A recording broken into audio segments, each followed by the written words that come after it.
Basement Breakdown is back, guys. We have a double header for you guys this Friday for Championship 1. Let's go. We have Bruce back breaking down both of the cards for us, giving us insight, giving us the safest and best parlays of the cards. So let's get into it without any further ado. Good luck on your bets. I'm happy to be back, guys. Let's get into it. Hello, ladies and gentlemen. We are back after a very successful last week and start of the year for our first one card back. We performed very well last week with our one card. I apologize. I was quite sick, so I couldn't actually make the videos for the breakdown myself. But anyways, I'm back here, and let's get into this card. I just want to address last week. Logan Chan was robbed very badly during the card, and aside from that, we smashed the card anyways, but we hit all the underdogs in the very beginning, which was very beautiful. But anyways, let's get into it. For our One Friday Fights 139 card, I'm going to be breaking this down for you. And for our first bout, we have an MMA bout between Gabriele Lionetti and Thoan Nguyen. Anyways, my prediction here is Gabriele Lionetti. And I'm not very confident in the first few bouts of this upcoming card. I think that I'm going to be skipping, the MMA bouts at the very beginning. And Gabriel Pereira, I'm going to be skipping his fight too because I don't trust him. But either way, let's get into it. My prediction here is Gabriele Lionetti. And he's 2-0 as a pro MMA fighter, but has an amateur loss on his career by way of decision. Nguyen is also 2-0 as a professional in his own career, but has fought tin cans compared to Gabriel, even though Gabriel's fought tin cans too. But Nguyen seems to visibly have more power out of the two men in this matchup, and I'd also assume that he has the better durability over Gabriele Lionetti. But out of the two men, his striking is not as clean as Gabriel's. This is going to be a striking match for an MMA bout, so between two men that are just going to be striking and boxing with each other. Gabriele Lionetti is a kickboxer that's coming into fight in MMA. His whole style is kickboxing. Nguyen, he often throws the right hand on entrance, which is one thing that will get him caught by Gabriele Lionetti. He does plant his feet very well at the right range when he cuts off the ring on his opponents, which could cause Gabriele Lionetti some issues. And he targets the body with powerful planted hooks. He prefers to box over anything else, but he can throw jumping attacks with his knees here and there. But Gabriel seems to be the better striker. He seems to have the better skill set. He seems to be the more technical striker and the fighter with a bigger set of tools. He also has the better jab. He has the better footwork to get in and out of range and for his attacks. And he also has the better kicks that he uses to attack the legs as he also has flying knees that can, like I said earlier, that can connect if he throws them with proper timing. They aren't, like his flying knees, they're not random or out of range flying knees. They aren't thrown uncommonly either, which is a good thing too. Gabriel uses quite a lot of knees and flying knees pretty often, which they land to the chest and they land to the head of most of his opponents, especially when you're a brick wall that's chasing him down. He could land on the Nguyen pretty well. This is going to be a close fight, and we've had so many close fights similar to this, where like I bet on the guy that seems to be the better, more evasive fighter, but in ONE FC, he only takes a good punch or two to break you down. I'm not sure how durable Gabriele Lionetti is. I think that Gabriele Lionetti is not as durable as Nguyen, which could be an issue here, but he's much more skilled in the striking realm, is what I fully believe. I think Lionetti should probably win a decision here unless he gets crumbled to the body, but since he has pretty good footwork, I'd assume that he can make it to the end of the bell. He should be able to avoid Nguyen pretty well. And Nguyen doesn't, neither man has a really good ground game either. They just got leg trips for takedowns, so Nguyen's not going to be shooting no double legs or nothing like that. He's just going to be trying to trip people with body locks. So this fight shouldn't really end up on the floor unless Nguyen starts to panic wrestle, which is very possible at the end of the day. When you get two strikers against each other, well, one striker normally ends up trying to wrestle the other striker, especially when they're the striker that's getting outworked. But let's get on to the next fight. Gabriele Lionetti is going to be the pick, and I'm not confident, but he's going to be the pick. Bout 2, we have Paul Pascal versus Hugo Cato, and this is a Muay Thai bout between these two men. My prediction here is Hugo Cato. I'm not very confident in my first few predictions this week, but Hugo Cato is going to be the pick despite this being a major risk. I'm going to get into it now. Paul Pascal, he has 24 wins, 5 losses. He stands at 5'6". He is 22 years old, fighting out of Spain. His last fight was outside of the one circuit against a Thai whom he beat as an underdog. I believe it was in RWS. And anyways, his most recent loss was against Singh Tanawat inside of the one promotion, which to me is not a good loss. Yeah, matter of fact, I lost to Singh Tanawat would never sit well in my books as an acceptable loss, no matter who you are, whether it be Brazil or Paul Pascal. Like, Brazil has a loss to him too. But anyways, I bet against Paul with Singh Tanawat because I never believed Paul to be a great fighter. He is young, so he can still improve, but when you're facing a man like Cato, who's a dangerous Japanese veteran, I don't know if I can take Paul here. I'm forced to lean my prediction towards Cato. Let me explain why now. Hugo Cato, he is 29. He has a record of 29 wins, 8 losses. He is 5'7", 26 years old, and he is a kickboxer and a Muay Thai fighter fighting out of Japan, who's lost his most recent fight to Masahiko Suzuki in Japan, but the loss was controversial. And in fact, I do not believe that Hugo lost this fight. I believe that he did more and he landed more, especially with the boxing combinations that he threw. But as the fight went on, especially in round 2 and round 3, Hugo is a progressive downloader who studies his opponents as he fights them, often using round 1 to understand his opponents. He's also a boxer at core, not a kicker, valuing his boxing and head movement to win fights and avoid damage. He prefers to stay close to his target and in their range. He has a good left hook that he uses to catch his opponents when he circles away from opponent strikes. He also has good body hooks that land on target well when his opponents miss him. He also prefers singular strike patterns over flurries due to being a sharp striker. And as of his last fight inside of 1 against Ki from China, he managed to secure a comeback victory for me and my group after getting dropped by the second spinning elbow that he ate. Anyways, between Cato and Pascal, Cato has fought the better competition, having fought men like Koki Aosaki outside of 1. He also KO'd Issei Yonaha outside of 1, which that's pretty good, yeah. But Issei doesn't have a chin at the end of the day. But he beat Issei twice. And Issei is very technical, so like the fact that he outworked Issei is pretty good.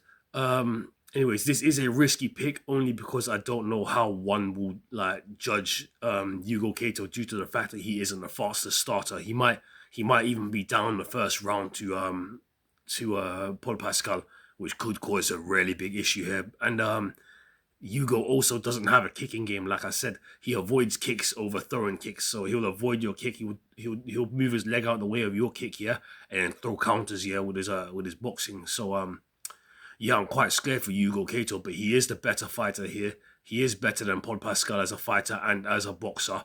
So I will be taking Paul Pascal here to win. Sorry, I will be taking Hugo Cato here to win. Sorry. I think that he wins. Bout 3, we have a Muay Thai bout between Gabriel Pereira and Hiroki Suzuki.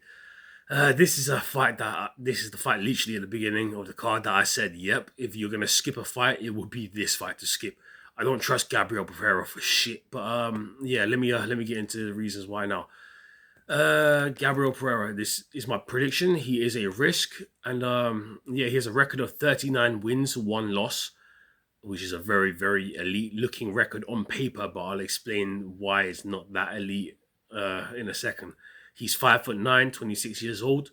Many people, including myself, believe that he arguably lost his last fight against Taku. I do think that he lost to Taku. Truth is, he did probably lose to Taku in a closely contested matchup. But for the earlier rounds, round 1 and 2, he actually seemed to have the higher output over Taku. And which seems to have won him the fight. But I don't. I mean, he doesn't punch very hard. Like, he is very fraudulent style in my opinion. Um, yeah. Anyways, Gabriel has the output advantage in this fight, is what I would say for this for this next match that he's taking. Plus he is pretty durable and he's pretty hard to drop, but his skill and precision in each punch or kick that he throws won't be as great as the Japs in this upcoming matchup. As the Jap opponent, well, Hiroki's sharper than Gabriel when it comes down to striking. He's also the more lethal striker out of the two men and has fought against a better competition than Gabriel has. So don't let Gabriel's record fool you into thinking that he has some type of Mayweather type career just because of the 39 wins, 1 loss. Like, he's fought absolute tin cans, yeah, and he's had close fights with some of those tin cans. He will have the output advantage here in his next fight, but regardless of his output, I don't consider Gabriel Pereira to be special in any kind of way. The truth is, I dislike him quite a bit as a fighter. He's not impressive. He's not strong. He is durable, but if Hiroki just kept distance the whole fight and picked at him with kicks and hooks, then he could easily win here against Pereira. Pereira is the type of fighter that goes in the ring and tells himself to throw more than his opponents do, which is how he wins his fights. And the fact that his durability can last him for 9 minutes. Apart from that, the technique that he has is quite lacking, and I do consider him to be a fraud who will get checked one day by a good elite striker that can throw pinpoint shots. I don't know if it will be this fight, but it could be this fight where he gets fraud checked. Anyways, Hiroki, he has an unknown record. He is 5'9", 29 years old. He's a striker with a good crescent body kick that he throws, pretty well. And he has a good teep kick too. He prefers to use precision strikes over output, as I said, which lead him to losing his fights against men like Aminipur, who picked him apart for all 3 rounds. I don't know how that fight got called a split decision.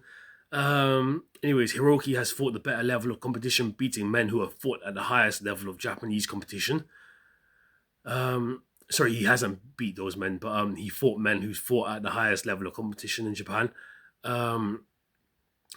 has beat some of them. He went on a 13-win streak actually outside of one. But anyways, Hiroki has a clear path to victory in this fight if he can keep distance from Pereira and utilize his kicks to the body. But I doubt this will be the case, as Pereira likes to stay in people's faces when he fights, and he doesn't really he doesn't let them outland him, kind of, you know what I mean, in most of his fights. So the truth is, I don't trust Pereira here, but I don't trust this Japanese guy either. Like, Hiroki's not that good either, man. His output is lacking.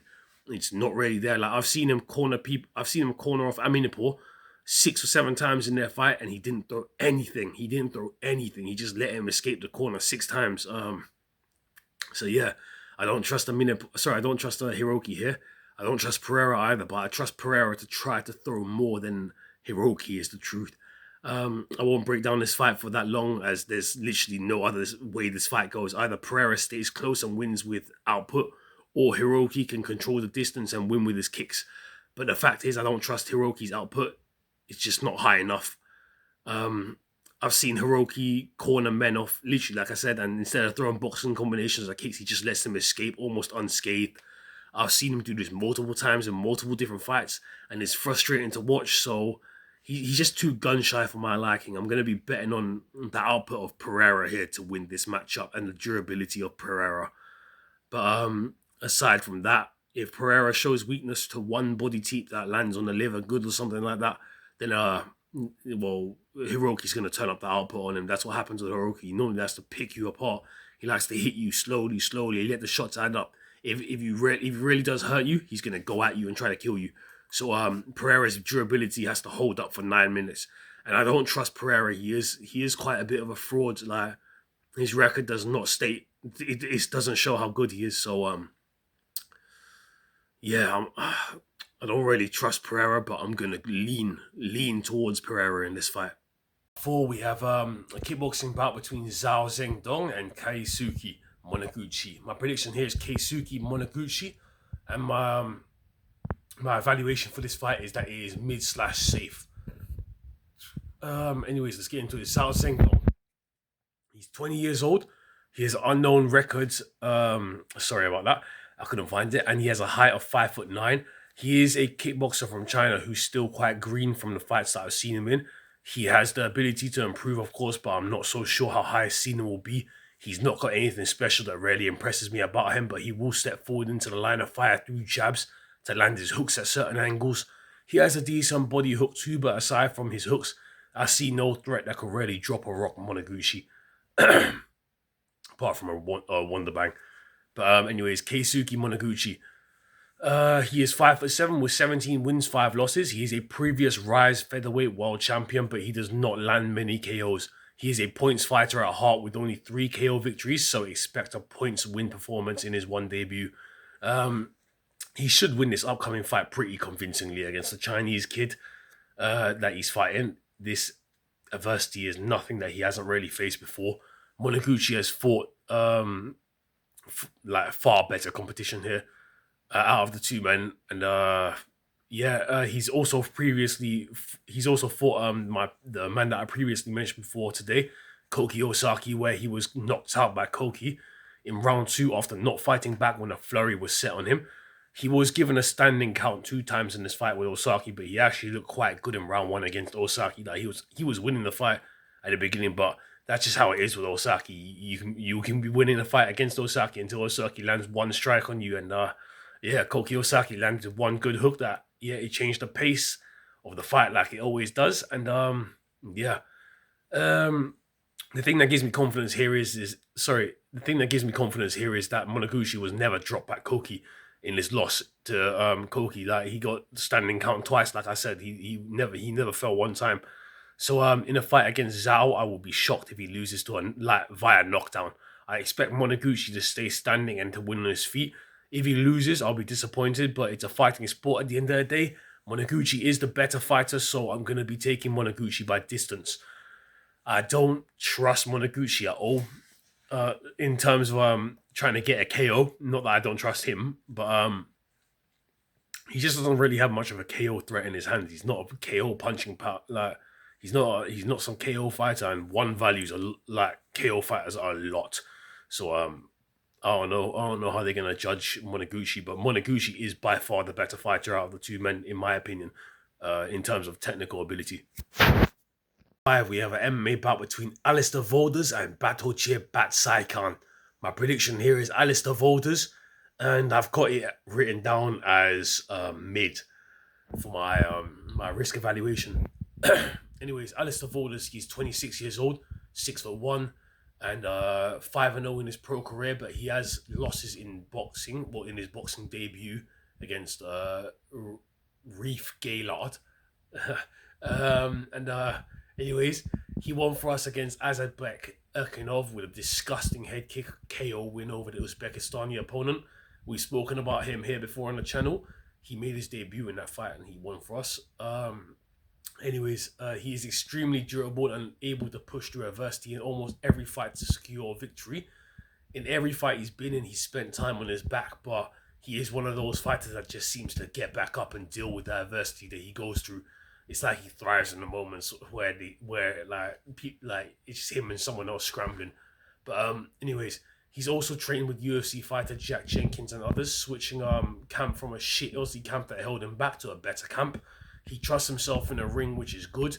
He won't ever be in a scenario where he accepts the position of being a sitting duck. He's always fighting back and scrambling to get the better of every scenario that he's in. And I expect him to win here against Battlechir because the truth is, he is better than Battlechir. Battlechir can give Valdez adversity, but Valdez is tough and he can eat what Battlechir dishes out at the end of the day. Valdez is very good at finding his moment with constant pressure. He puts on pressure for 3 rounds, and the thing is, he'll keep the same pace that he keeps in round 1 all the way through to round 3. So he really is a tough Aussie bastard. Like, I can respect the fact that he keeps that same pace. A lot of fighters will start slowing down or changing the way they look after round 1, yeah? Not Valdez. Valdez actually looks the same way. He fights from round 1 to round 3. So for Battlechir to get him out of there, he's going to need to land a head kick or some kind of rear naked choke because Valdez will not quit for 3 rounds. Battlechir Bat Saikan. He is 5-2 as a pro, 24 years old, standing at 5'9". He beat Harlison Nunes for us in his most recent bout. I'm pretty sure on the channel though that I had the the bout X'd off, but I actually did take him as the prediction. It just happened to be like that on the channel. We apologize for that. But anyways, Harlison isn't as good as Volders in my opinion. Volders will be much harder to get out of the picture than Harlison at the end of the day. Add the fact that Battleship does not have a wide submission game consisting of heel hooks or limb bars. Like if you add that to the mix, then it just makes it even harder for a guy like Battleship to find a path to victory here over Volders. Like Volders is a tough fucking Aussie. Battleship lost 2 times by KO outside of one of them to the current reigning champion of one, Enk Ugul Bartaku or whatever his name is. Anyways, so for Volders, this should be like, I don't know, the KO should be his path to victory in this fight, in my opinion, for Volders. This fight should be pretty straightforward. It should be a win for Volders, but don't get it wrong. Battleship can strike pretty decently, and it only takes one good strike to reset any fighter. Volders has also been KO'd in his amateur career, but the KO could have been an early stoppage. Like, a lot of people thought it was an early stoppage. I'm not saying that it was, but he was still there. Like, he was holding onto his opponent's leg, yeah, and then they called it after a bunch of hammer fists landed on him. Either way, I got Volders to win here, and I'm decently confident that Volders gets the dub. 6, we have a Muay Thai bout between Thoan Nguyen and Muga Seto. My prediction here is Muga Seto. My confidence rating for this is that this is mid/safe. Anyways, Thoan Nguyen. He has an unknown record. He's 24 years old with a height of 5'9". He is a left-weight fighter from Myanmar that doesn't have much technique, but he has power and he constantly pushes forward into battle like every Myanmar fighter we've ever seen. He is durable and he has power in his hands, but the technique is lacking, and he's mainly fought punching bags that don't give him much adversity. He does not utilize straight shots down the pipe, only hooks and overhands to shut down his opponents. So should be pretty straightforward for Muga Seto, really. Muga Seto, he's a Japanese Muay Thai fighter with power and precision and skill. He is by far the more skilled fighter in this matchup out of the two men, but the only thing that worries me is the fact that he's been KO'd by Muay, who's also a Myanmar fighter with not much brains, but Muay has good power and relentless aggression. The thing is, Muga Seto was beating a dog piss out of Muay, and he even dropped Muay twice, but he was dropped one time by Muay, and he just couldn't get back up. This hurt me because he was a big underdog against Muay. Like, he was like 3.5 times as an underdog against Muay. He was winning and then he lost. But at the end of the day, Muay got knocked down by Mayemo, but would have beaten Mayemo if he didn't get knocked down. So Muay's not that bad. Muay's known for his power.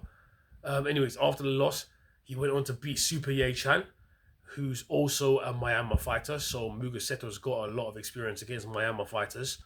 Muga Seto's latest fight was against Pech Dam outside of one, and he was robbed of his victory against the old Thai legend. Like, that's just how it is, man. You know what I mean? Like, robberies happen all the fucking time in this sport.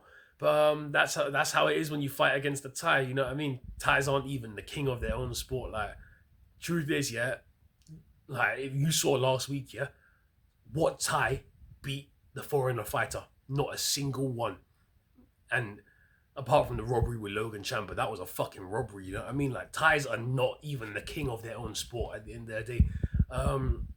Like, most Thais, yeah, in 1FC actually suck at Muay Thai. It's the truth.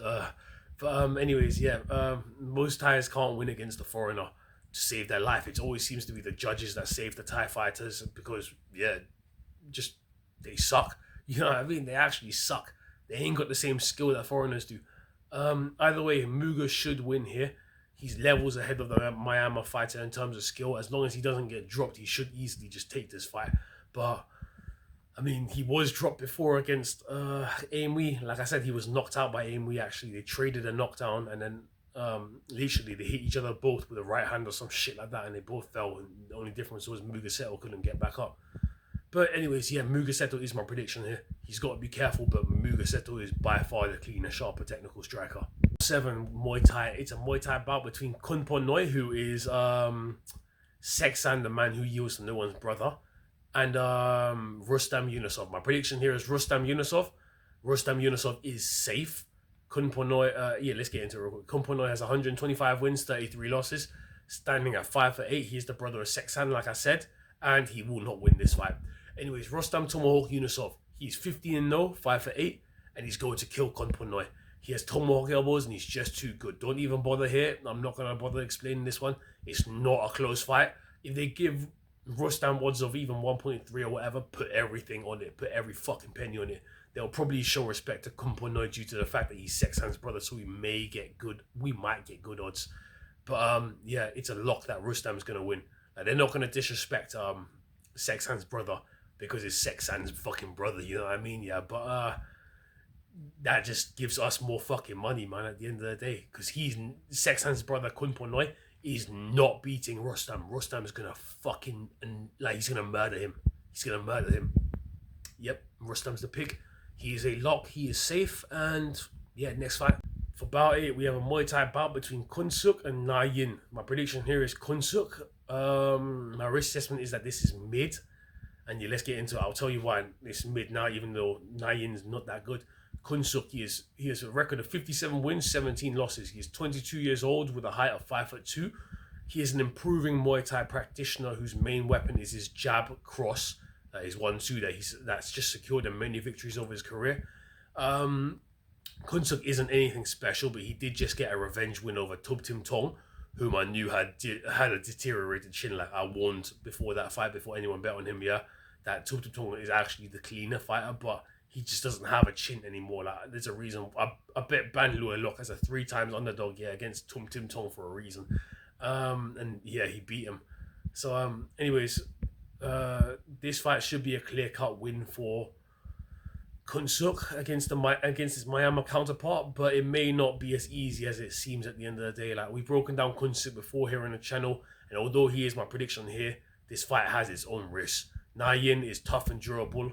I don't have any information on Na Yin in terms of fight names that he's fought inside the Lethwei arenas, which actually seem to have a lot less footage than Muay Thai. Like, it's a lot harder to find Lethwei footage than it is to find Muay Thai. But I've watched some of his fights that got labelled.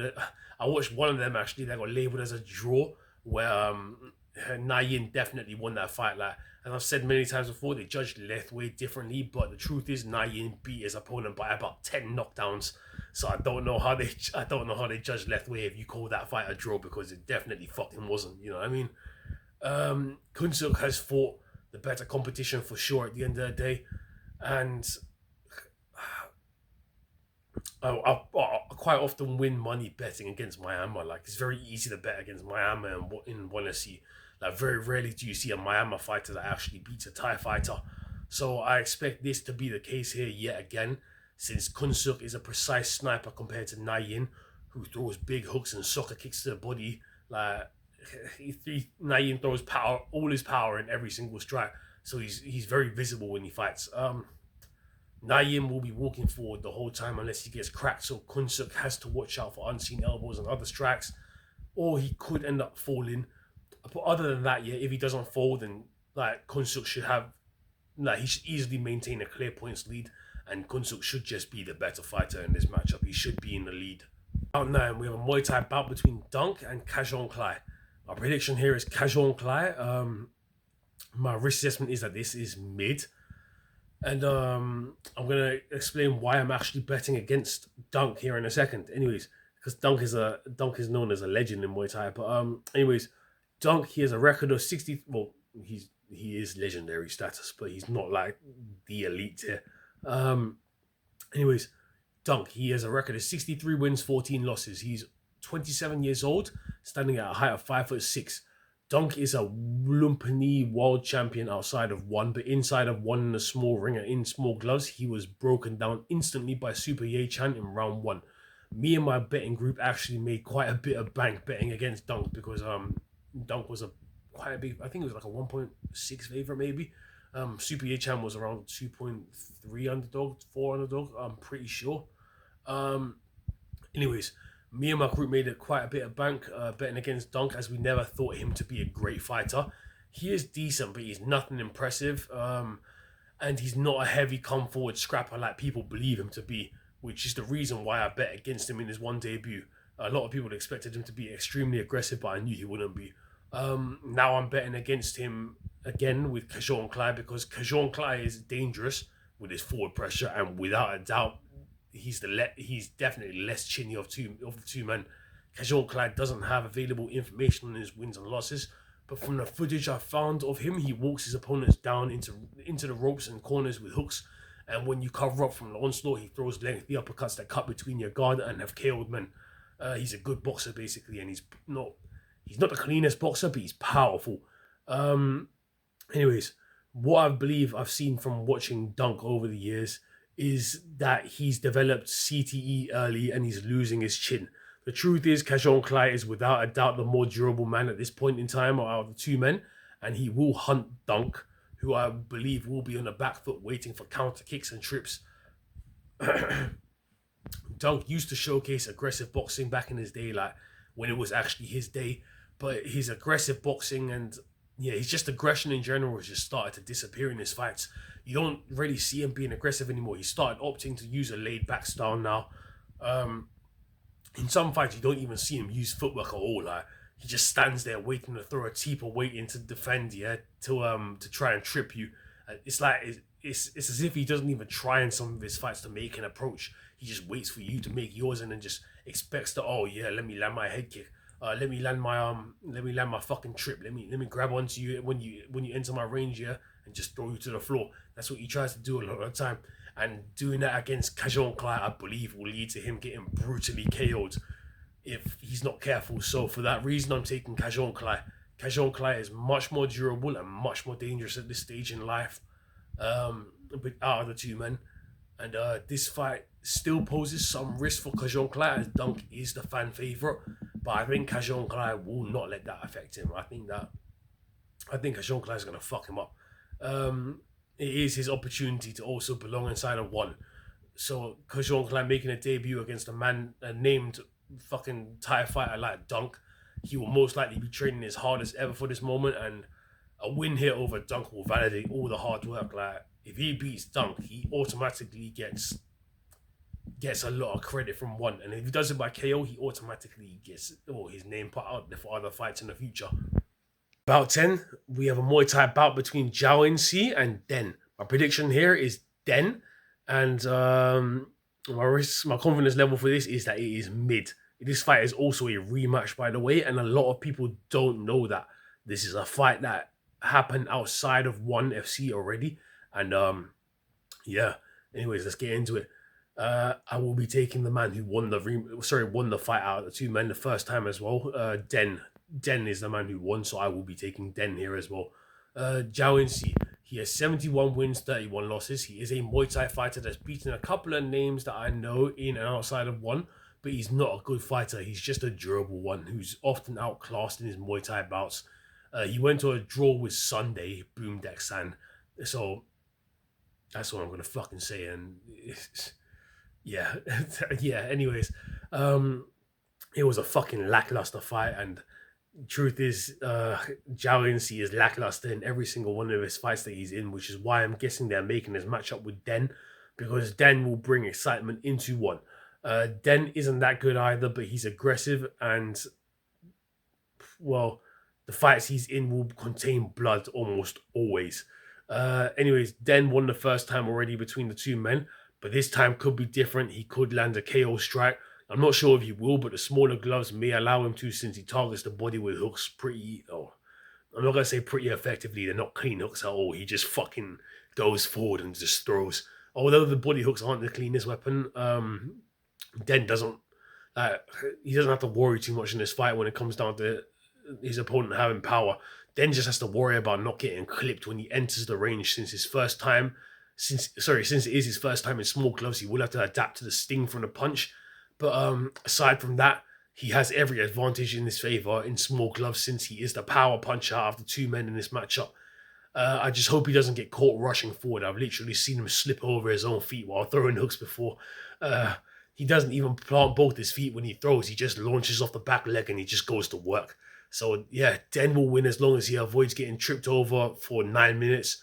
And his balance could work against him in this Muay Thai bout, as when he overextends, he can get thrown to the floor, he can get clipped by a punch that will drop him. But apart from that, Den should have this fight in the bag. Den also beat Yodudon and other fighters, so there's a level that he's on that I can accept compared to a man who goes to a draw with Sunday. So yeah, Den should win. Den won the first time. I expect him to win again. Yeah, just take Den. At 11, we have a Muay Thai bout between Yodudon, who we just mentioned, got beaten by Den, and Salai Ki-Shine. My prediction here is Myanmar in the fighter in Salai Ki-Shine. And my risk assessment for this is mid. Yodudon. He has 64 wins, 30 losses, so he's a 2-to-1 ratio, which is something that we don't like. Anyways, he's 5'4". He's 27 years old. He is a literal bum, and breaking him down is painful to me. But like breaking him down just as a fighter is painful to me. But let's do it. He has a loss to Den, who I just mentioned, and he beat men like Pet Cry, which absolutely fucking shocked me and others. But as his record shows, he is a 2-to-1, and I despise 2-to-1 ratio fighters, as they are for the most part, shitty fighters and untrustable to bet on. I won't be betting on the Thai here. I will be betting against the Thai with the Myanmar fighter, since although he's only fought one time inside of one, Salai has already fought the tougher of the two men. Like, he's already fought the tougher competition between the two men, and he did quite good against that man that he fought named Song Chai Noi. Anyway, Salai Khatan. He has 11 wins, 3 losses. He just lost to Song Chai Noi in his one debut. Despite this loss, he hurt Song Chai Noi quite badly. He cut him pretty badly on his forehead and had him bleed him like a lot. Anyway, Salai lost the fight due to being dropped 1 minute into the third. I mean, truth is, he was already down 2 rounds beforehand, but like he showcased his power when he cut Song Chai Noi, and he showcased some of his skills throwing high kicks and even attempting a spinning heel kick on Song Chai Noi that was barely avoided. I know Salai is tougher than Yodudon, and if Song Chai Noi can't KO Salai, then Yodudon can't KO Salai. That's the truth. So I think Salai is strong enough to be able to punch his way through Yodudon with the power in the singular strikes here. I think that Salai can win over Yodudon. It's scary, but I think that Salai can win over Yodudon. Bout 12, we have a Muay Thai bout between Mayemot and Super Jeng. My prediction here is Mayemot. My risk assessment and confidence level is that this is mid. This fight is mid. Anyways, Mayemot, he has 56 wins, 24 losses. So another 2-to-1 ratio fighter. I don't trust 2-to-1 ratio, like I said, so be careful here. He's 19 years old, standing at a height of 5'8", and out of the 2 men, he did not lose to Lam Nam Kong from Laos or Cambodia or wherever the fuck he's from. So I will not be changing my mind about this pick. I have personally never thought that Mayemot is anything special, but he has a following and a fan base that seem to appreciate him for whatever reason. Like, we bet against Mayemot with Wakiao last fight, and we won with Wakiao, who was an underdog, which was beautiful. On that same card, we actually hit, I think, every single underdog, but Pamrit was robbed against Chrisana on that card. So yeah. Anyways, regardless of that, I'm still taking Mayemot to win, because Super Jeng, his upcoming opponent, has lost to both the men that he's fought inside of one, and one of them was Lam Nam Kong, who I just mentioned, who I do not hold in high regard at all. Losing to Lam Nam Kong says like everything I need to know, because Mayemot would most likely beat Lam Nam Kong if them two fought. So for that reason, and the fact that overall he's just a better and more skilled fighter, I'm going to be taking Mayemot. But I don't trust Mayemot. Thai versus Thai is different. You can lose to one guy and then still beat another guy at the end of the day. I don't trust Mayemot. He's not that good, but he should win here. Like, he has the power to drop a guy like Aim Wee. He has the power to drop what the hell is it? Super Jeng. But yeah, I don't trust Mayemot. Be careful if you bet on Mayemot. Bout 13, we have a Muay Thai bout between Sandro Bozi and Pet Sang Wan. My prediction here is Sandro Bozi. My risk assessment and confidence level is that this fight is safe. And anyways, let's get into it. Sandro Bozi is a talented young kid whose record I cannot find, but he has over 60 wins with around just over 10 losses, I believe. He is 17 years old, standing at a height of 5'9". He is a young talent with good KO power behind his tall frame. Truthfully, my first prediction last time Sandro fought, was the bet against him, but in his debut. But when I saw the face-offs, I switched prediction due to the huge size advantage that he had over Kirill Chisik. I ended up changing my prediction to Sandro as an underdog, but it was too late to post it on the channel, so I apologize for that. For anyone who did bet Kirill, I do really apologize for that. Either way, I ended up going with Sandro last time, so I'll be taking him here again as a lock because he's much bigger and stronger than his upcoming opponent. I also think that his opponent, Phetsang Wan, isn't very good at dealing with powerful strikers since he lost to Muay Sang-kum. And to be honest, Sandro would most likely beat Muay Sang-kum. Like, Muay Sang-kum is a CTE head who throws with volume and intent, but he's not a clean fighter. If you see the way he throws hot. The striking technique is horrendous. Anyways, Sandro can strike much cleaner and should easily win here, is the truth. But plus Phetsang Wan lost to Mahahin. I don't consider Mahahin to be a good fighter at all. Not only that, I actually consider Mahahin to be dog shit. And Mahahin was also banned for life for rigging his fight against Dionata Santos Tobias. So yeah, at the end of the day, if you're losing to him and that wasn't a rig fight, like Sandro Bozzi wins because Sandro Bozzi would beat Mahahin.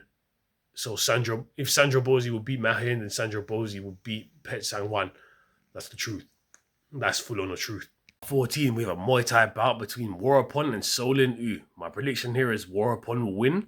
My risk assessment and confidence level is mid. And anyways, let's get into it. Warapon, he has 68 wins, 36 losses. We spoke about him before. In simple terms, I don't trust men with a 2-to-1 ratio. And I've been proven right multiple times now we're not trusting 2-to-1 ratio fighters like Mayemot, Sanit, and Warapon, and more, etc.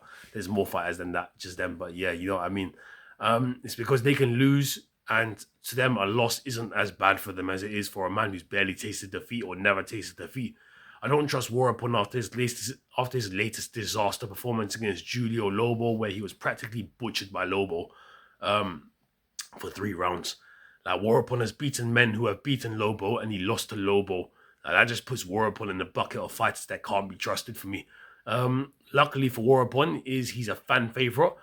They are practically feeding him a win here, is the truth, against the degraded and worn-torn veteran Solin Yu, who has 74 wins, 6 losses, and 52 draws. He has 52 draws due to Lethwei rules. The reason he has so many wins is because in Lethwei, the toughness and durability of a fighter is what gives a man the win. And the truth is, there is no man tougher than Solin Yu. You could punch Solin Yu in the head for an hour straight and he would not get KO'd. He is a walking practice dummy that you just can't break. Solin Yu has never lost by KO, but he's lost to fighters who just do more than him during the fight. If Sexan can beat Solin Yu, then so can Warapon, but I don't trust Warapon, despite the fact that this should be a clear victory for him. I just can't trust Warapon anymore, man. He should win this fight. It shouldn't even be a fucking difficult fight at all for him, really. Like Solin Yu lost to Sexan, lost to other people that, like, Solin Yu's a guy that you can easily outstrike. He's just durable. There's nothing really good about Solin Yu apart from the fact that he's got an iron chin. He should be able to. Sexan should be able to beat Solin Yu. Sorry, no, Warapon should be able to beat Solin Yu. And matter of fact, I actually saw Solin Yu get cracked for the first time in my life when he fought Sexan. Sexan was the first man to actually rock Solin Yu badly when I watched them two fight. But anyways, Warapon should win this fight.